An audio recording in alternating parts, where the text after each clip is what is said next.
Tom Wolfe, the provocative author and chronicler of American social, cultural and political trends, died on May 14, 2018. He was 88. In the early 1960s, Tom Wolfe revolutionized journalism in the United States. Although he was influenced by everyone from New Yorker writer Lillian Ross to Émile Zola and Truman Capote, it was Wolfe who seized the language, infused it with exclamation marks, capitals, and fashionable proper nouns, and then released it on the world, virtually vibrating with energy. The definitive works of Tom Wolfe's Kurt Vonnegut Jr.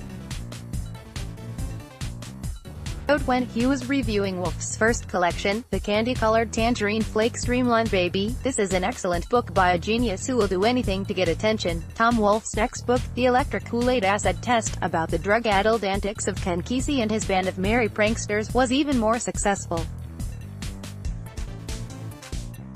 In 1970, Wolfe published Radical Chic. It won the U.S. National Book Award and was made into a major motion picture with the same name. In the 1980s, Wolfe turned to fiction. His 1987 novel about New York and Wall Street, The Bonfire of the Vanities, remained on the New York Times bestseller list for more than a year. His next novel, A Man in Full, tackled the corporate billionaires of the 1990s, moving his focus from New York to Atlanta. Eleanor Watchell spoke to Tom Wolfe in Toronto late in 2004, after George W.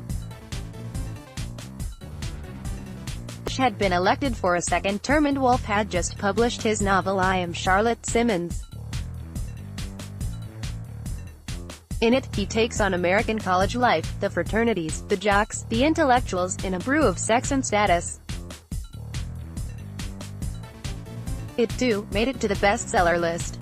He wore his trademark white suit to the interview, capturing a social climate. At first, Charlotte was a device for showing the reader the university she would be going to, but then I got interested in her. Her mother is an evangelical Christian, and very strict about matters of sexual morality. Charlotte is naive, but extremely bright. I wanted to have a naive girl as the main character of I Am Charlotte Simmons because through her eyes, I could show the American university today. I think a girl, particularly in an American university, is more vulnerable because there is a tremendous sexual pressure from which girls have no escape. Co-ed dorms are open day and night and anyone can walk in. Because it's so easy, there's a lot of pressure on girls too. As Charlotte thinks, give it up, there are boys and girls in this college who do not want to engage in a 4-year bacchanal. One character in I Am Charlotte Simmons is a virgin. But sex is almost literally in the air.